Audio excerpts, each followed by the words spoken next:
જે પ્રદેશમાં આપણે સૌ સ્વામીશ્રીનો લાભ લઈ રહ્યા છીએ તે સોરઠની ભૂમિ એ સ્વામિનારાયણ સંપ્રદાય સાથે શ્રીજી મહારાજના સમયથી સંકળાયેલી છે.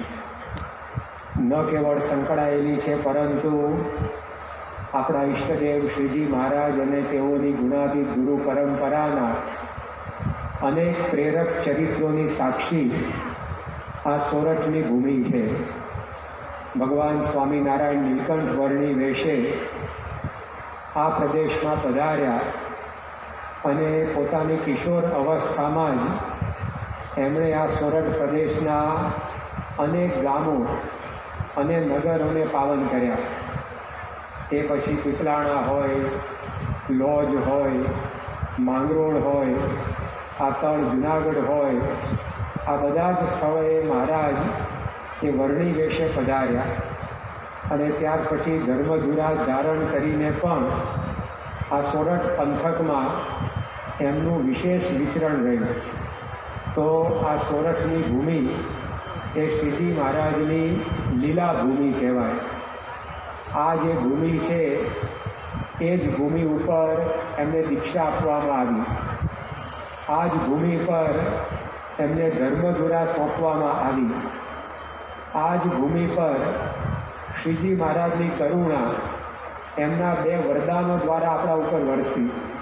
મહાન સ્વામી મહારાજે એક યુવકને પત્ર લખેલો, એની અંદર મહારાજના આ 2 વરદાનનો ઉલ્લેખ કરી મહાન સ્વામી મહારાજ કહે છે કે આવા જે વરદાન આપણા માટે જેણે માગ્યા હોય એ આપણું અહિત કેવી રીતે કરી શકે. માટે કેવળ જો મહારાજે માગેલા 2 વરદાનોનો જ આપણે વિચાર કરીએ તો પણ આપણને ક્યારેય સત્સંગ મૂકીને જવાનું મન ના થાય.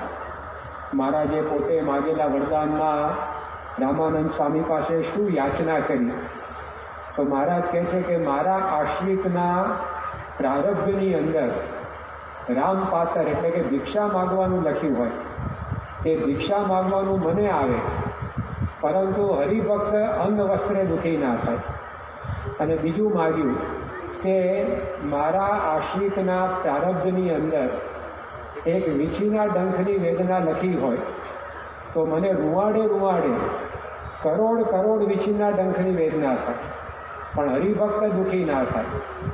એક શરીરમાં 3.5 કરોડ રૂવાડા હોય, હવે એક રૂવાડે કરોડ વીછી એનો ડંખ વાગે એટલે 3.5 કરોડ ગુણ્યા 1 કરોડ તો કેટલી મોટી રકમ થઈ. એટલું દુઃખ મારા કે હું વેઠી લઈશ, પણ મારો આશ્રિત દુઃખી ના થવો જોઈએ. હવે આવી કરુણા તો આ દુનિયામાં આપણા વિશે કોને હોય? ડૉક્ટર સ્વામી ઘણી વાર સમજાવે છે દ્રષ્ટાંત આપીને કે આ પૃથ્વી ઉપર અત્યારે લગભગ 8 અબજની વસ્તી છે, પણ એમાંથી એવા કેટલા નીકળે કે જે એમ કે ભાઈ તમે સામેવાળી વ્યક્તિને બરડાની અંદર 1 સોટી મારવાના હો, એની જગ્યાએ મારા બરડામાં 100 સોટીઓ ઠપકારે, પણ આને આંગળી ન અડાડતા. તો આમાં 8 અબજમાંથી કેટલા નીકળ્યા? આવા કોઈ ન નીકળે એવું નથી કહેતા. પૃથ્વી ઉપર પુણ્ય પરવારી નથી ગયું, ઘણા એવા પરગજુ માણસો હોય, પણ હવે વિશેષ આગળ ચલાવો તરફ એવા કેટલા નીકળે કે જે એમ વિચારે કે ભાઈ સામેવાળી વ્યક્તિને તમે બરડામાં 1 દંડો મારવાના હો, એની જગ્યાએ મારા બરડામાં 1000 સોટીઓ મારો, પણ આ સામેવાળાને હાથ ન અડાડતા. તો આમાં તો ઘણી વાર સગાવાળાની એ બાદ બાકી થઈ જાય. એ આપણને જ્ઞાન આપે, ભાઈ 1 દંડો ખાઈ લઈએ, પછી આઈ ઘસી દઈશું, નડતર ભરી દઈશું, કારણ કે 1000 દંડા કોણ ખાવા તૈયાર થાય? ઘણીવાર આ રીતે માણસો આપણને મળતા કરતા પણ આવી બધી તૈયારી ન હોય. હમણાં કોરોનાનો સમય 2-1 વર્ષ પહેલાં પસાર થયો. હવે એમાં ઘણા બધા એવા હશે કે જાણે પોતાના સગાવાલા, પોતાના મિત્રો એને કોરોના થયા એના સમાચાર મળ્યા હોય, તેનો કોરોના મટી જાય એના માટે પ્રાર્થના કરી હશે, પણ કોઈએ એવી પ્રાર્થના કરી હશે કે આનો કોરોના મને આવે ને એ હાજો થાય. એવી કંઈ બાપ આપણે અભિષેક કરીએ નીલકંઠ વર્ણીને, પછી મહાપૂજા કરાવીએ કે ભાઈ આ જલ્દી સાજા થઈ જાય, પણ એનું કેન્સર આપણને આવે, એનો ટાઇફોઇડ આપણને આવે, એ સાજો થાય તો આવી તો પ્રાર્થના ભાગ્યે જ કોઈ કરે. તો શ્રીજી મહારાજે આ ભૂમિ ઉપર એવા વરદાન આપણી પાસે માગ્યા. તો આ એમની એ લીલા ભૂમિ છે કે આ સોરઠ પ્રદેશ, એની અંદર શ્રીજી મહારાજની આવી પ્રતિભા, એનો ઉઘાડ આપણને જોવા મળે છે. આ જૂનાગઢની અંદર મહારાજ ભવ્ય નગરયાત્રા ઉપર બિરાજમાન હતા અને એક સાધારણ બાળક, એની કાકડી એ મહારાજે ભર નગરયાત્રાની અંદર જમ્યા. તો આ કેવી પ્રકારને ભક્તવત્સલનો ભાવ એ મહારાજના જીવનમાં હશે. તો આ સોરઠ પ્રદેશ એ શ્રીજી મહારાજના આવા અનેક લીલા ચરિત્રો, અને ન કેવળ લીલા ચરિત્રો, પરંતુ એક એકની અંદરથી આવી પ્રેરણા એ આપણને પ્રાપ્ત થાય. અહીંયા જ્યારે ગિરનારની પર્વતમાળામાં નીલકંઠ વિશે મહારાજ પધાર્યા અને સદાવ્રતમાંથી ભોજન લઈ અને જમવા માટે બેઠા, અને ત્યાં જ કોઈક જમાત આવી અને એને વર્ણીને ત્યાંથી ઊભા કર્યા કે યહાં આગે જાઓ. અને નીલકંઠ વર્ણી થોડા આગળ જઈને જમવા બેઠા, તો ત્યાં વળી પાછું બીજું ટોળું આવ્યું. એણે કહ્યું અહીંયા નહીં, આગળ જાઓ. તે જુદી જુદી 17 જગ્યાથી નીલકંઠ વર્ણીને ઉઠાડ્યા. તેમ છતાં પણ મહારાજ પગ પછાડીને ચાલ્યા ના ગયા કે આપણે અહીંયા રહેવું જ નથી. એમણે આપણી ઉપર એવી દયા કરી, આવા અપમાન સહન કરીને કે આ મુમુક્ષુઓના મારે કલ્યાણ કરવા છે. તો આપણને મહારાજે આ પ્રદેશ માટે પ્રેરણા આપી છે કે સત્સંગમાં ગમે તેવા માન અપમાન થાય, પણ આપણે આ સત્સંગ મૂકવો નહીં. તો આવી પ્રકારે સોરઠના સત્સંગીઓને અનેક પ્રકારના એમણે લાડ લડાવ્યા છે. એકવાર મહારાજ માણાવદરની અંદર પધારેલા અને ત્યાં આગળ આ રીતે બધા હરિભક્તોના સંઘ સાથે શ્રીજી મહારાજ પધાર્યા. અને પછી માયારામ ભટ્ટ વગેરેને એમણે કહ્યું કે હવે અમે આગળ વિચરણમાં જઈએ છીએ, તો તમે પણ અમારી ભેગા હાલો. ત્યારે માયારામ ભટ્ટ કે મહારાજ અમારો તો આ બધો મોલ પાક્યો છે, હવે બધું લણીને પછી નીકળાય. તો મારે કે અમે મદદ કરવા માંડીએ. તો શ્રીજી મહારાજ પોતે હરિભક્તના ખેતરની અંદર દાતરનું લઈ અને મોલ વાટવા માટે બેઠા, અને એમની ભેગા ગુણાતીતાન સ્વામી પણ ખરા. તો કેવી સેવા હરિભક્તોની અમણે આ પ્રદેશની અંદર કરી છે. તો આવા મહારાજના અનેક ચરિત્રો આજ સોરઠ ભૂમિ ઉપર 500 પરમહંસો એક રાતની અંદર એમણે તૈયાર કર્યા. આ જ સોરઠની ભૂમિ ઉપર શ્રીજી મહારાજની આરતીની રચના થઈ. તો આવી અનેક લીલાઓ એ મહારાજની અહીંયા સંકળાયેલી છે. અને ત્યાર પછી મહારાજે આપેલા આ સુખનો સ્ત્રોત, સુખની સરવાણી એ ગુણાતીત પરંપરાએ પણ બરાબર વહેતી રાખી. મહારાજે જેમ આ સોરઠના હરિભક્તોને રાજી કર્યા, તો એ જ રીતે શ્રીજી મહારાજ પોતાના સ્વરૂપ સમાન ગુણાતીત સંત એને આ સોરઠ પ્રદેશને ભેટ આપતા ગયા. નીલકંઠ વર્ણી રૂપે જ્યારે મહારાજ લોજમાં આવ્યા અને પછી એમને ખબર પડી કે રામાનંદ સ્વામી ઉદ્ધવનો અવતાર કચ્છ ભુજમાં વિચરે છે, તો મહારાજ કે આપણે ત્યાં જવું. મુક્તાન સ્વામીને ફાળ પડી કે આ નીલકંઠ વર્ણી જેવી વિભૂતિ એકવાર જાય પછી પાછી આપણા હાથમાં ન આવે તો. એટલે એમણે કહ્યું કે તમે ભુજ જવાની વાત કરો છો, પરંતુ ખારા સમંદરની ખાડી ભુજ જાતા આવે આડી, કે ત્યાં તો ખારા સમુદ્રની ખાડી છે, તમે કઈ રીતે પાર કરી શકશો. હવે મુક્તાન સાહેબને ખબર નહોતી કે મારા તો હિમાલય ઓળંગીને આવ્યા છે, એને ખાડી શું નડવાની. શ્રીજી મારા તો 2-4 ગાઉ પોળા પટવાળી નદીઓ એની અંદર શરીર ખંગોળીને અહીંયા આવ્યા છે, એને આ ખાડી શું નડવાની. પણ મુક્તાન સાહેબનો એવો ભાવ કે આ વર્ણી ગમે તેમ અહીંયા રોકાઈ જવા જોઈએ, અને એ રીતે એમણે પોતે વર્ણીને જવા ન દીધા. અને પછી પત્ર લખ્યો રામાનંદ સ્વામીને, અને રામાનંદ સ્વામીએ કહ્યું કે તમારે કચ્છ ભુજ આવવાની જરૂર નથી, અમે જ સોરઠ પ્રદેશમાં આવીશું અને તમને મળીશું. અને મહારાજ લોજમાં રોકાયા. અને જ્યારે રામાનંદ સ્વામીની પધરામણીની ખબર એ લોજના આશ્રમમાં આ રીતે તુલસી દવે લઈને આવ્યા, અને એ વખતે ઘણા બધા એમને જે કંઈ પોતાની પાસે ભેટ સામગ્રી હતી આપી કે ગુરુના સમાચાર તમે લઈને આવ્યા. પણ નીલકંઠ વર્ણી તો બહાર નામે એક રૂમાલે પોતાની પાસે રાખતા નહીં, એમની પાસે શું હોય તે તુલસી દવેને આપી શકે. ત્યારે શ્રીજી મહારાજે નીલકંઠ વર્ણી વિશે વાત કરેલી કે મારી પાસે અત્યારે તમને આપવા જેવું કશું નથી, પણ મારું અક્ષરધામ એ હું તમને બક્ષિસ આપું છું. ત્યારે તુલસી દવે હતા, એમને થયું કે અક્ષરધામ આપ્યું એમાં શું વળ્યું આપું, કારણ કે શું અક્ષરધામને એમની કંઈ એ વખતે ખબર નહોતી. પણ એ વાત એ વખતે વિચારે પડી ગઈ. પછી જ્યારે મહારાજ અહીંયા જુનાગઢમાં મંદિર કર્યું અને મંદિરની અંદર મહંત તરીકે ગુણાતીતાનંદ સ્વામીને નિમ્યા, તે વખતે કુરજી દવેને એમણે બોલાવીને કહ્યું કે અમે જ્યારે તમને કહેલું કે અમે આ સોરઠને આ રીતે અમારું અક્ષરધામ બક્ષિસ આપીએ છીએ, તે વખત તમે માથું ખંજવાળેલું, તમને એવું લાગ્યું છે કે મહારાજ આપણને ફોસલાઈ ગયા, કશું આપ્યું નહીં, અક્ષરધામ આપ્યું એમ કહીને. પણ આ ગુણાતીતાનંદ સ્વામી અમારું અક્ષરધામ છે, એની અંદર અમે રહ્યા છીએ. જે માણસ પોતાના ઘરમાં રહે એમ ભગવાનનું સરનામું એ આવા ગુણાતીત સંત મારા ત્યાં, એ અમે આ સોરઠ દેશને કૃષ્ણાર્પણ કરીએ છીએ. તો આ રીતે પોતાનું સર્વસ્વ એ શ્રીજી મહારાજે આ સોરઠ દેશને આપ્યું. એટલો બધો પ્રેમ એમને આ પ્રદેશ વિશે હશે.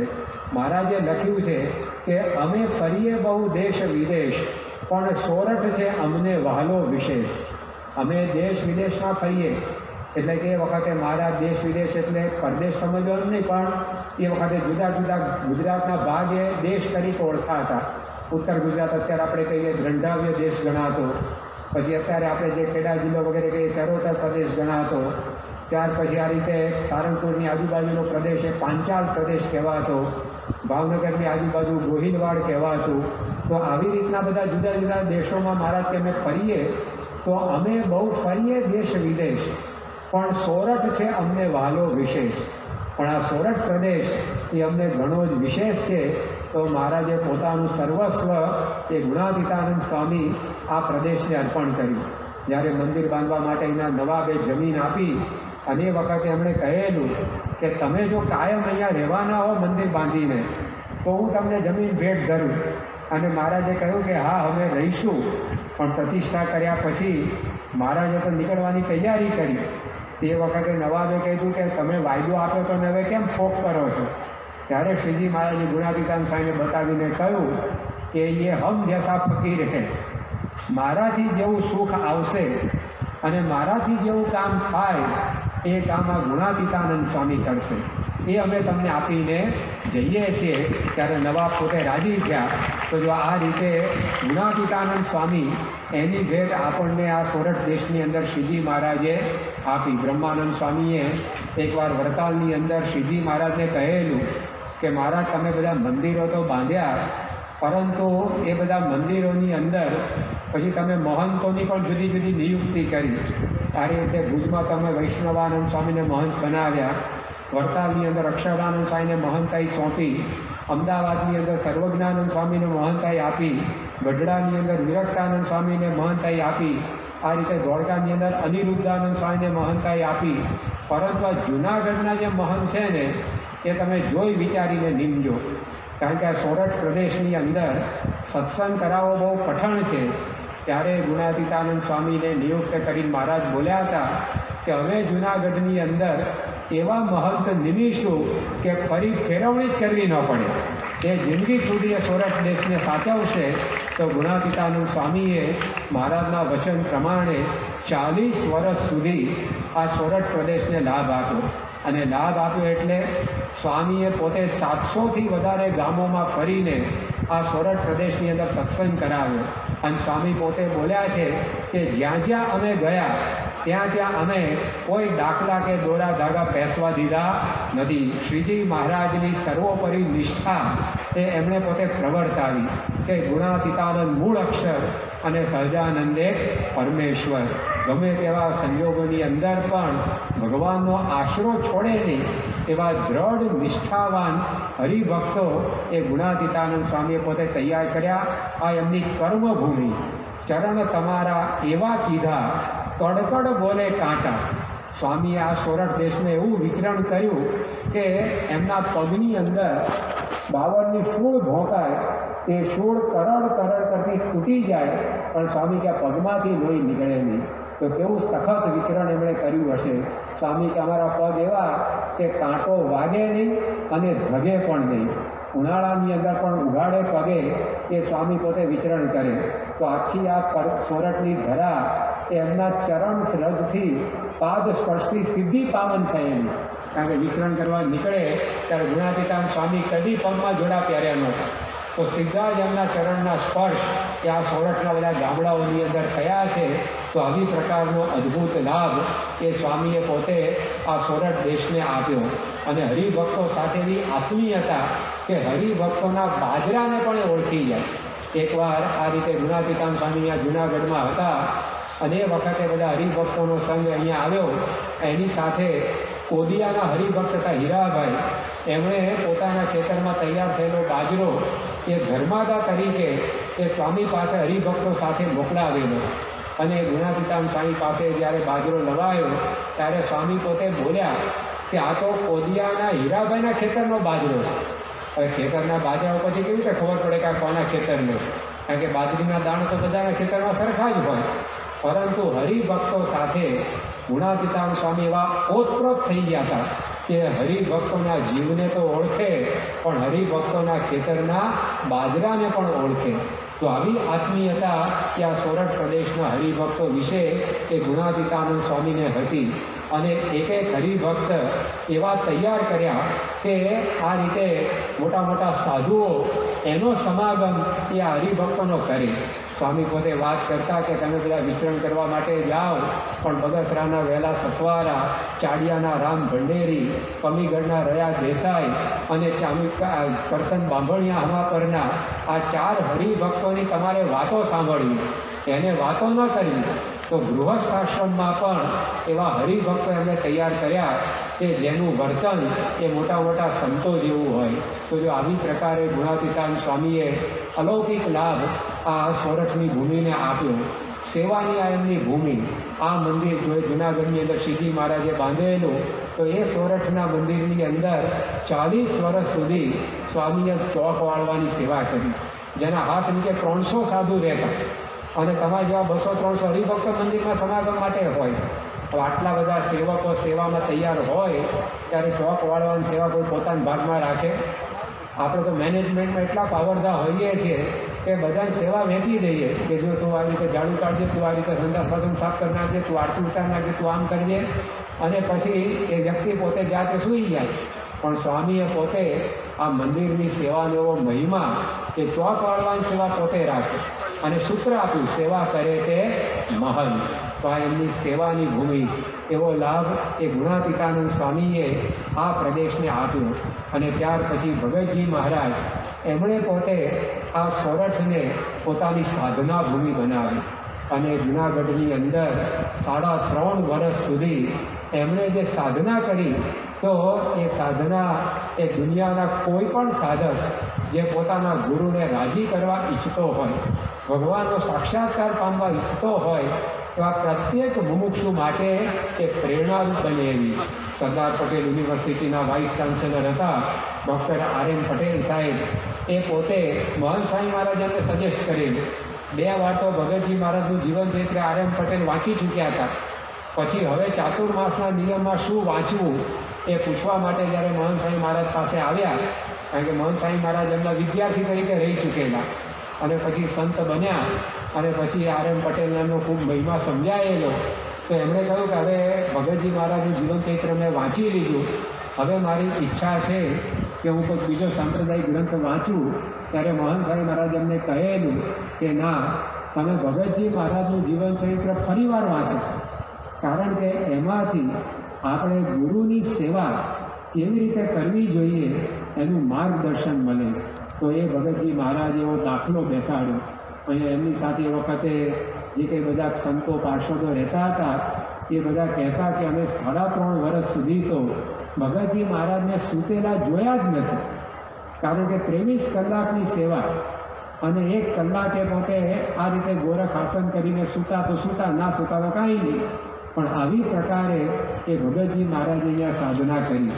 આમ ક્રિયા બધી સામાન્ય દેખાય કે મરેલું કૂતરું ખસેડ્યું, કે પછી આંબાને પાણી પાયું, કે પછી ચંદની સીવી, કે પછી અઠવાડિયે કુંડીમાં સ્નાન કર્યું, કે ચૂનો કાલવ્યો, કે આ બધી ક્રિયાઓ ઉપલબ્ધ દ્રષ્ટિએ સાધારણ દેખાય.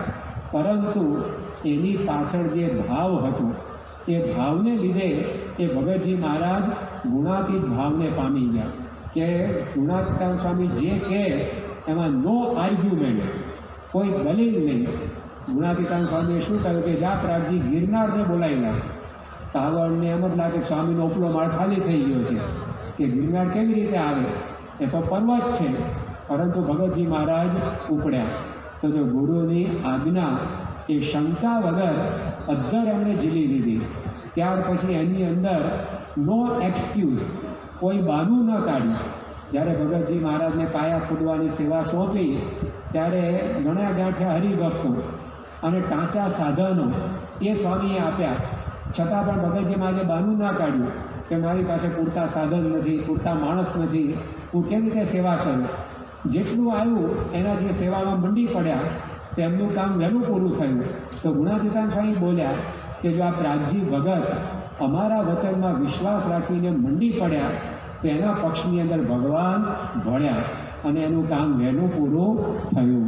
તો આપણને ખ્યાલ આવે છે કે ભગતજી મહારાજે આપણને આ શીખવાડ્યું કે કેવી રીતે આપણે આ સેવા કરવાની.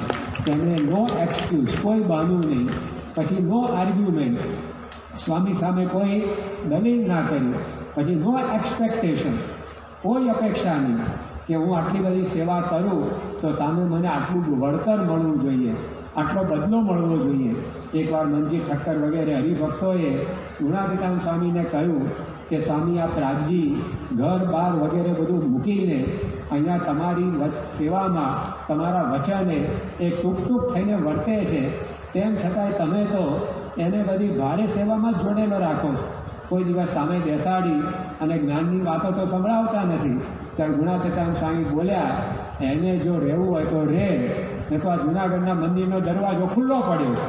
હવે આવું સાંભળીએ આપણે તો આપણને કેવું લાગે કે હું ઘર બાર મૂકીને મંદિરમાં આવ્યો, મેં સ્વામીના વચને કોઈ આમ પાછું વાળીને જોયું નહીં અને બધી સેવા કરી, તો સ્વામી તો આપણી કંઈ પડી જ નથી. અને સ્વામી આવું કહે છે કે દરવાજો ખુલ્લો પડે જ, રહેવો તો રહે, નહીંતર ઘર ભેગો થઈ જાય. છતાં પણ ભગતજી મહારાજને સ્વામીનો રંચ માત્ર અભાવ નહીં.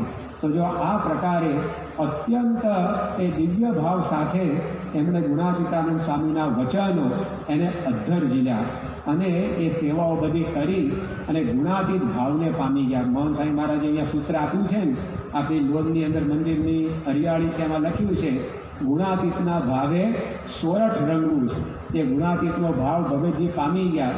એ સૂતા હોય અને કોઈ પ્રાગજી ઉઠો એમ બોલે તો એ જાગે નહીં, પણ ગુણાતીત ઉઠો એમ બોલે તો ફડા કરીને બેઠા થઈ જાય. પોતાનું અસ્તિત્વ જ ભૂલી ગયા કે હું પ્રાગજી છું, હું ગુણાતીત છું, અક્ષર છું, બ્રહ્મ છું. આ એમને મનાઈ ગયું. પણ એ કેમ મનાઈ ગયું? કેમ કે આવી રીતે એમણે સાધના કરી. તો આપણે સત્સંગમાં સેવા તો કરીએ છીએ, કોઈક પાર્કિંગમાં સેવા કરે, કોઈક રસોડામાં સેવા કરે, કોઈક સભા વ્યવસ્થામાં સેવા કરે, કોઈક આ રીતે પીઆર વિભાગ જાત જાતની બધી સેવા આપણે કરીએ છીએ. પરંતુ એ સેવામાં ક્રિયા કરતા ભાવ અગત્યનો છે. અપેક્ષા વગર, કોઈ બહાનાબાજી વગર, ગુરુમાં નિર્દોષ ભાવ, દિવ્ય ભાવ સાથે સંતો ભક્તોનો મહિમા સમજીને દાસ થઈ નમ્ર થઈને જે ભગતજીએ સેવા કરી એમાં એ પોતે મેદાન મારી ગયા. કેટલા બધા મોટા ભણેલા સંતો હતા, કેવા બધા ભડકમદાર હરિભક્તો હતા, પણ તે બધાની આગળ પ્રાગજી ભગતને સ્વામીએ જ્ઞાન સોંપ્યું. કેટલાક ભગતજી મહારાજ માટે ગુણાતીતાન સ્વામી કહેતા કે સ્વામી તમે આવાને શું જ્ઞાન આપ્યું? તો કે ભણેલા પંડિત હોય, પુરાણી હોય, એની અંદર જ્ઞાન નાખવું જોઈએ ને. ત્યારે ગુણાતીતાન સ્વામી કે મારે તો એને ક્યાં જ્ઞાન આપવું હતું, ઘણું નહોતું આપવું, પણ એણે મને સેવા કરીને એવો રાજી કર્યો કે મારે હાથ છૂટી બલા થઈ ગઈ. તો ભગતજી મહારાજને આપણે પણ ભગતજી મહારાજની જેમ આવા મનથી સેવા કરવા. દેહ કરી તો આપણે સેવા શીખી ગયા, પણ મનથી આવો નિર્દોષ ભાવ, દિવ્ય ભાવ, દાસ ભાવ, સુરત ભાવ એ રાખીને સેવા કરી આપણને આગળ લઈ જાય. એકવાર એક મેળાની અંદર એક નાનો બાળક એ ફરવા માટે ગયો અને મેળાની અંદર એણે જોયું તો એક ફુગ્ગાવાળો જાત જાતના બધા રંગબેરંગી ફુગ્ગાઓ એક પછી એક હવામાં તરતા મૂકતો હતો. એ જોઈને પેલા બાળકના મનમાં કુતૂહલ પેદા થયું. એને થયું કે આ લાલ ને લીલા ને કેસરી ને પીળા રંગના બધા ફુગ્ગાઓ આ ફુગ્ગાવાળો છોડે છે ઉપર જાય છે, પણ શું કાળા રંગનો ફુગ્ગો છોડવામાં આવે એ ઉપર જાય ખરો?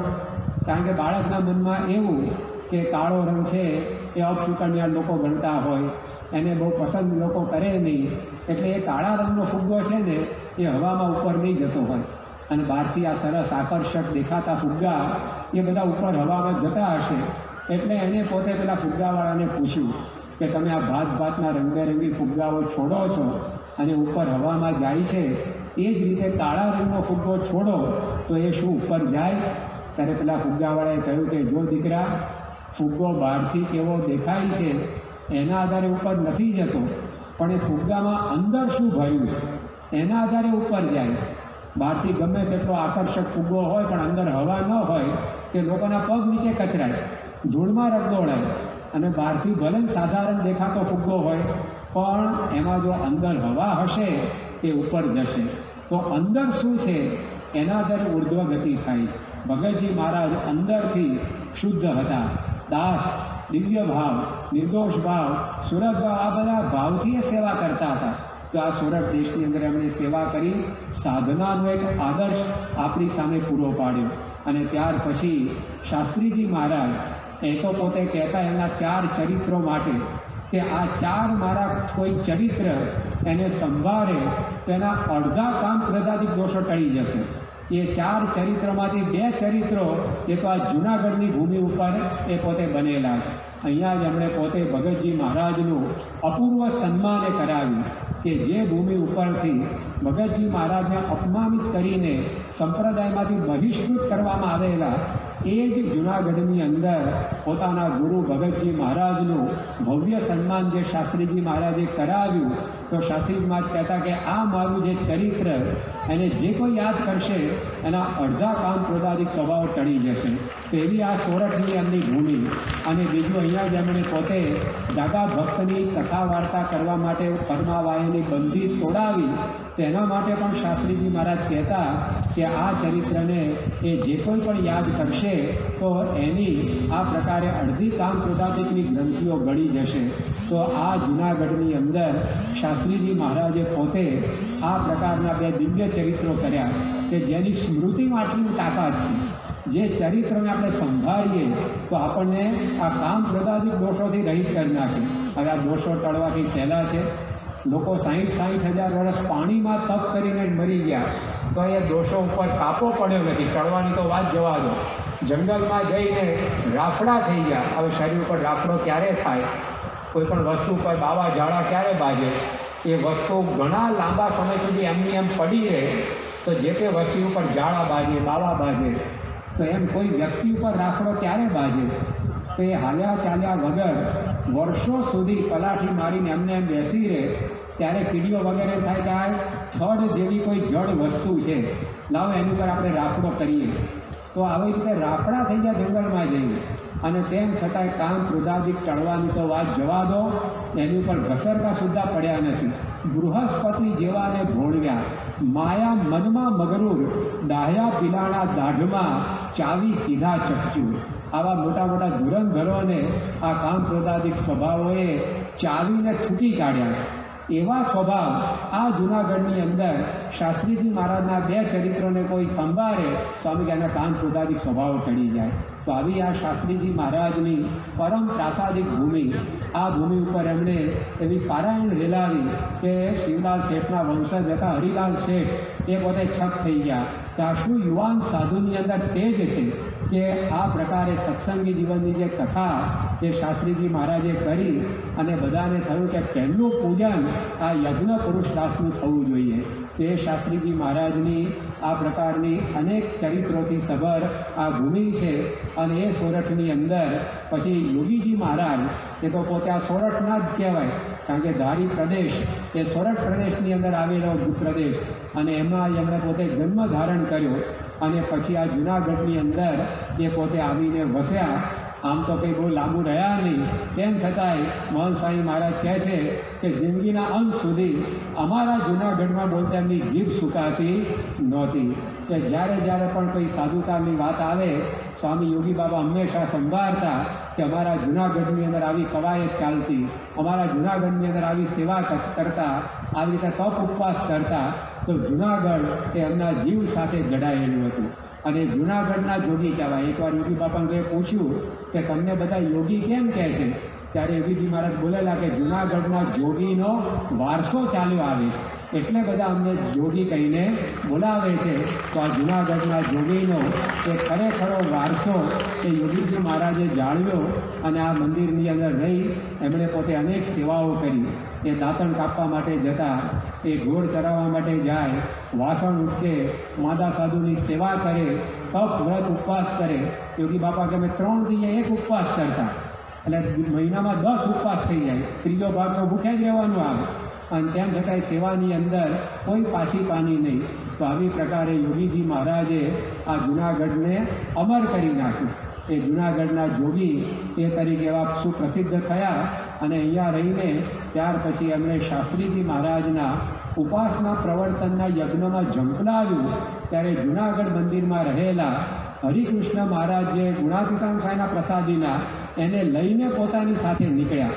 અને આજે મહંત સ્વામી મહારાજની સાથે હરિકૃષ્ણ મહારાજ એ ગુણાતીતાન સાંઈ સાથે વિચરણ કરી રહ્યા છે. તો જૂનાગઢનો રેલો વેલો એ કાયમ માટે આ સંસ્થાની અંદર ચાલતો રહેવાનો. કારણ કે એ હરિકૃષ્ણ મહારાજ એ જ્યાં સુધી આ ગુણાતીત પરંપરા રહેશે, પૃથ્વીનું તળ રહેશે ત્યાં સુધી કાયમ પૂજાતા રહેશે. તો આ જૂનાગઢની એ શાશ્વત સ્મૃતિ એ અક્ષર પુરુષોત્તમ મહારાજની અંદર એ આપણને જોવા મળે છે. તો યોગીજી મહારાજે પોતે આ પ્રદેશની અંદર રહી અને એવું અદ્ભુત અલૌકિક વિચરણ કર્યું.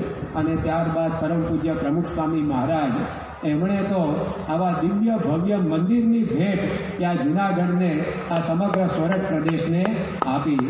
એવું અલૌકિક મંદિર આજે આ જૂનાગઢના ઘરેણા જેવું એ પ્રમુખ સ્વામી મહારાજે આપણને સને 2006માં એ તૈયાર કરીને આપ્યું. અને આટલી મોટી વિશાળ જગ્યા એક પટ્ટે આ પ્રમુખ સ્વામી મહારાજે ભગવાન ભજવા માટે આપણને કેટલી સાનુકૂળતા કરી આપી.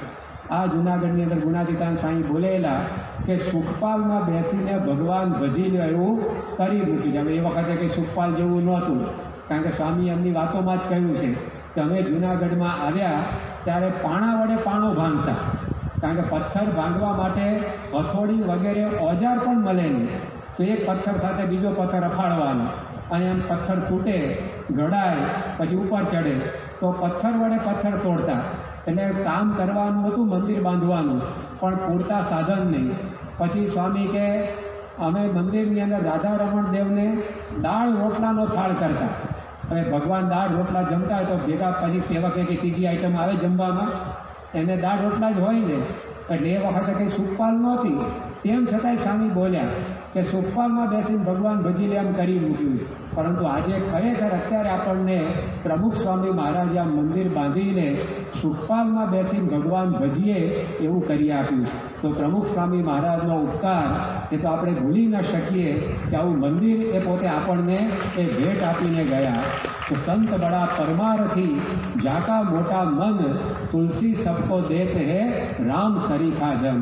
સંતની પાસે કોઈ બીજી સંપત્તિ હોતી નથી, પરંતુ ભગવાન રૂપી સંપત્તિ એ એની પાસે હોય છે. એ જ્યાં જાય ત્યાં આપે છે. તો સ્વામી બાપાએ આવું અદ્ભુત મંદિર એ આપણને આપ્યું. એ તો મંદિર તૈયાર કર્યા પછી ફક્ત એક જ વાર 2010ની અંદર અહીંયા આવ્યા તો આપણા માટે આ દાખલો કરીને ગયા. માણસ પોતાને રહેવાનું હોય તો બધું મકાન વગેરે સારું કરે, પણ તૈયાર કરી કોકને આપવાનું હોય તો એમાં પછી કે આટલો બધો ઉત્સાહ ના હોય. પણ સંતના જીવનની અંદર એવો પરોપકાર છે. તો એમણે પોતે આ પ્રકારે આવું સુંદર મંદિર એ જૂનાગઢની અંદર આપણને ભેટ આપ્યું. અને ત્યાર પછી વર્તમાન કાળે પરમ પૂજ્ય મહંત સ્વામી મહારાજ એ પણ આ જૂનાગઢ પ્રદેશ અને આ સોરઠ પ્રદેશને એ પ્રકારે એવો લાભ આપી રહ્યા છે. યોગી બાપાના વખતથી આ સોરઠ સાથે મહંત સ્વામી મહારાજનો સંબંધ સંકળાયેલો છે.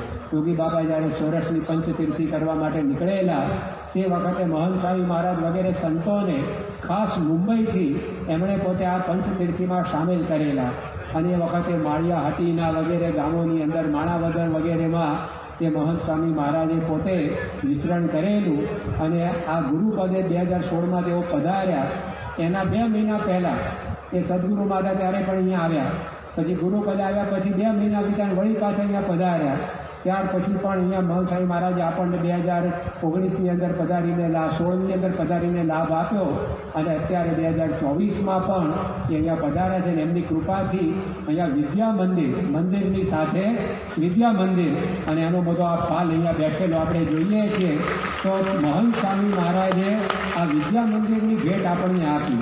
તો બ્રહ્મ વિદ્યા પરા અને અપરા બે પ્રકારની વિદ્યા, જેમ આ રીતે ટ્રેન છે બે પાટા ઉપર ચાલે, તો એવી રીતે આપણું જીવન પણ આ પરા વિદ્યા અને અપરા વિદ્યા બેની ઉપર ચાલતું હોય છે.